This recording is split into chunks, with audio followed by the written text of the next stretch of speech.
po jako akawuwo.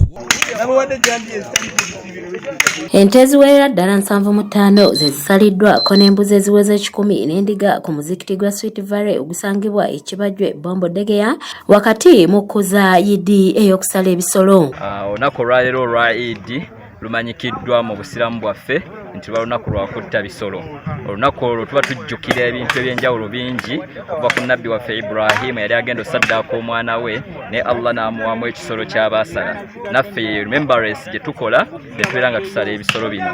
Ennyama eno bwe tumala okugisala teba yaffe ffekka ababa bagisaze kubanga ente muzirabye waliwo endala zikyajja almost ziba zigenda na mu 10. Ebisolo bino biweereddwayo ab'ekitongole kya Turkish Africa Friendship Association era ng'ennyama eno eweereddwa abatuuze mu kitundu kino ko n'abayizi b'amasomero. Ali Altuntaş, Ömer Faris Altuntaş, Anis Altuntaş, Filiz Parlak. Chimba Abdul Hamid nga yakulira ekitongole kino mu Uganda asinzidde wano n'asaba abantu abalina obusobozi okusaddaaka nga bawa abalala abali mu bwetaavu kibasobozesa okufuna empeera okuva eri Allah. Ekisooka buli tukola sadaka nga zino Mukama Katonda ateeka okutukula mu maali zaffe. So kyankizo nnyo mukadde kano omuntu okusaddaaka naddala mu mbeera eno ey'ebyensimbi efuuse enzibu mu nsi yonna. Kino tekiri waffe mu Uganda mukka wabula kiri mu nsi yonna nti economy eri waggulu nnyo.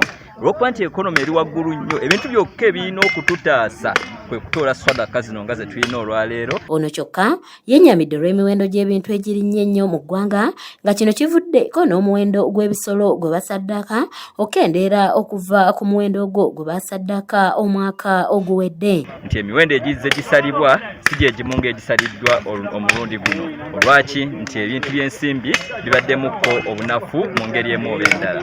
Ye ssentebe w'ekibiina kino Munansi wa Butuluki Semstin Takan alambuludde ensonga lwaki bavuddeyo n'enteekateeka eno. We do not expect anything but just those very grateful, hospitable, nice people need some support.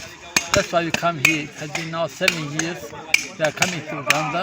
Mu ngeri yemu abayisiraamu bakuŋŋaanidde ku kisaawe eky'Ematutu Nakasozi Buddo mu ggombolola y'Ensangi mu disitulikiti y'e Wakiso okusaala Yidi Adha. Njozaayoza abasiraamu bonna, abasiraamu baffe abawandira Nakasozi Buddo, abasiraamu ba Uganda n'abasiraamu b'ensi yonna okubanga Allah atutusiza ku lunaku luno, olunaku olw'ekitiibwa, olunaku olw'omuwendo. Sheikh Muhammad Kigozi Ssetyabule Salongo akulembedde mu kutuba akalatidde abayisiraamu okunywerera ku Allah. Okusala ebisolo Nabi Muhammad sallallahu alaihi wasallam yabeeranga tulagira okubanga tusala ebisolo. Tusale ebisolo omuntu yenna yatukana okugamba nti omuntu yenna ayina obusobozi n'atasala kyalibadde tekimugwanira kubanga tusala naye wano. Sheikh Kigozi agamba nti abayisiraamu basaana okubeera abagumiikiriza ng'era n'afalasidde abalina obusobozi okusala ebisolo ko n'okunnyonnyola ku bika by'ebisolo ebirina okusalibwa. Ebyo bye musaze mujja kubiraba yawmul qiyaama era ebintu byonna ky'osaze ekisolo ky'osaze tekigenda okuba nga kikuyisa ku siraata bw'onooba ng'osaze kinafu era ojja kutambulira ku ntambula nnaku. Bw'onooba osaze kya bbeeyi Imaamu w'e Nakasozi Surat Saka Lubega asabye abayisiraamu okutuukiriza mu ngo byayagala bw'atyo ne yennyamira olw'abalina obusobozi okugaana ate okusaddaaka. Twandibadde bantu beenyumiriza mu lunaku luno olwaleero singa Ibulayimu yagaana nga naffe olwaleero abantu bangi bwe tugaanye olwaleero waliwo abantu bangi batagenda kusala wamu n'ekyo nga busobozi babukola ki obusobozi babulina yabaganye okuwa zaka ng'ate ssente bazirina.